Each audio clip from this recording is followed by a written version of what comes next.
they have been condemned to death by the men of Vichy, but their names will be held and are being held in increasing respect by 9 Frenchmen out of every 10 throughout the once happy, smiling land of France.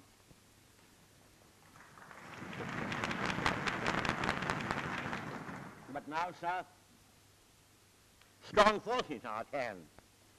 The tide has turned against the Hun.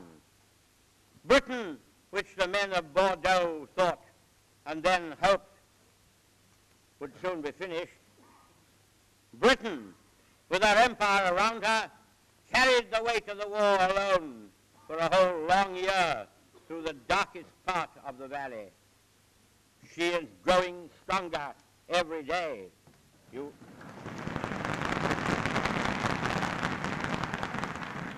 You can feel it. You can see it here in Canada.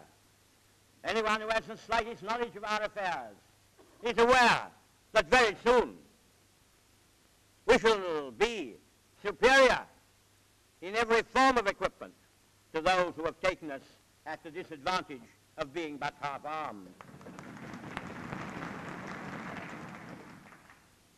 The Russian armies, under their warrior leader,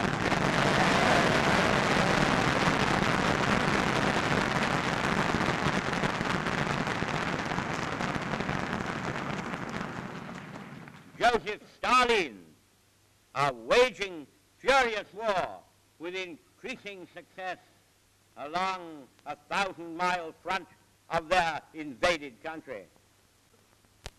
Et partout dans la France,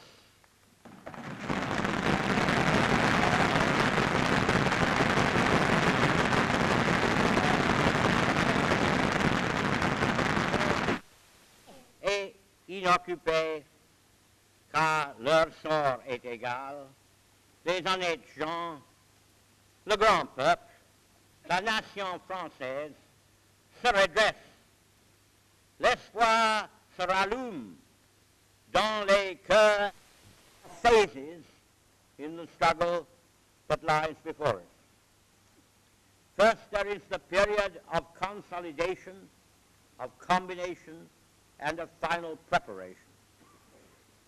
In this period, which will certainly be marked by much heavy fighting, we shall still be gathering our strength, resisting the assaults of the enemy, and acquiring the necessary overwhelming air superiority and shipping tonnage to give our armies the power to traverse in whatever numbers may be necessary, the seas and oceans, which, except in the case of Russia, separate us all from our foes. It is only when the vast shipbuilding program on which the United States has already made so much progress, and which you are powerfully aiding, comes into full flood, that we shall be able to bring the whole force of our manhood and of our modern scientific equipment to bear upon the enemy. Years ago, it would have been easy, without shedding a drop of blood, for the United States and Great Britain to have insisted on the fulfillment of the disarmament clauses of the treaties which Germany signed after the Great War. And that also would have been the opportunity for assuring to the Germans those materials, those raw materials, which we declared in the Atlantic Charter should not be denied to any nation, victor or vanquished. But chance has passed. It is gone. Prodigious hammer strokes have been needed to bring us together today. If you will allow me to use other language, I will say that he must indeed have a blind soul who cannot see that some great purpose and design is being worked out here below, of which we have the honor to be the faithful servants. Arrange with him for all that mapping out of our military plans and for all those intimate meetings of the high officers of the armed services in both countries, which are indispensable to the successful prosecution of the war. I should like to say, first of all, how much I have been impressed and encouraged by the breadth of view and sense of proportion which I have found in all quarters over here to which I've had access. Anyone who did not understand the size and solidarity of the foundations of the United States might easily have expected to find an excited, disturbed, self-centered atmosphere with all minds fixed upon the novel, startling, and painful episodes of sudden war as they hit America. After all, the United States have been attacked and set upon by three most powerfully armed dictator states, the greatest military power in Europe, the greatest military power in Asia. Japan, Germany, and Italy have all declared and are making war upon you, and a quarrel is open which can only end in their overthrow or yours. Strides have been made in the conversion of American industry to military purposes. And now that the United States is at war, it is possible for orders to be given every day, which in a year or 18 months hence will produce results in war power beyond anything that has been seen or foreseen in the dictator states. Provided that every effort is made, that nothing is kept back, that the whole manpower, brain power, virility, valor, and civic virtue of the English-speaking world, with all its galaxy of loyal, friendly, or associated communities and states, provided that is bent unremittedly to the simple but 43, will enable us to assume the initiative upon an ample scale.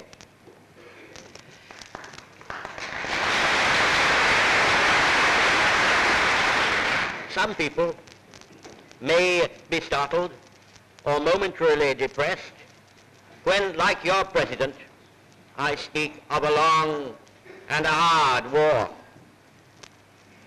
Our peoples would rather know the truth, somber though it be.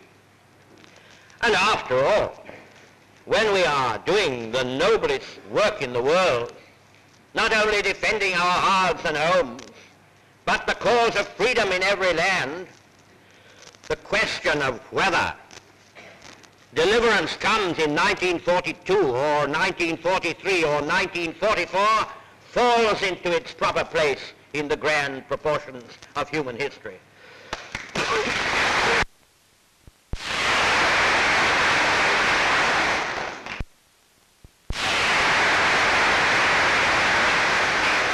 For many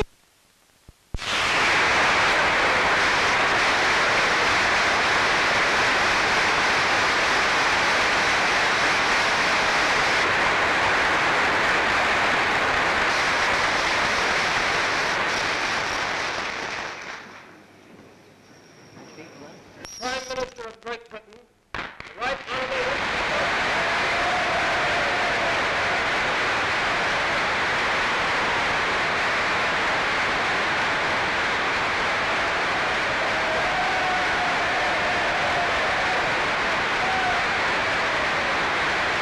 the fact that my American forebears have for so many generations played their part in the life of the United States, and that here I am, an Englishman,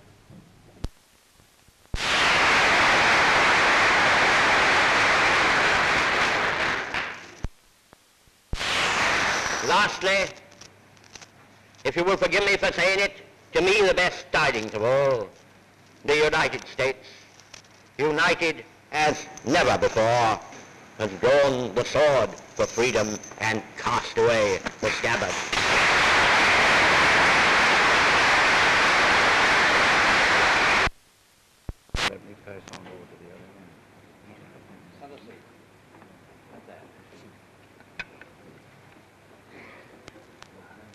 position than we are now.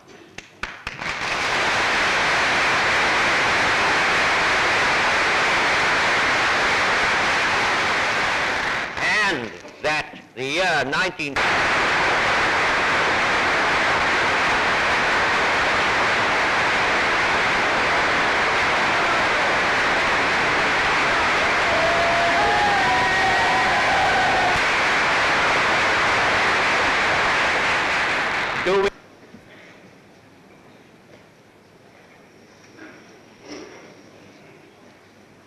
Members of the Senate and of the House of Representatives of the United States,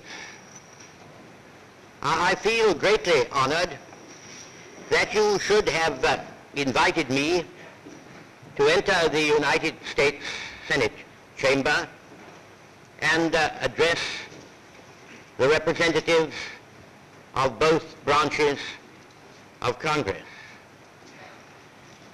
The fact that my American forebears have for so many generations played their part in the life of the United States, and that here I am, an Englishman, welcomed in your midst, makes this experience one of the most moving and thrilling in my life, which is already long and has not been entirely uneventful.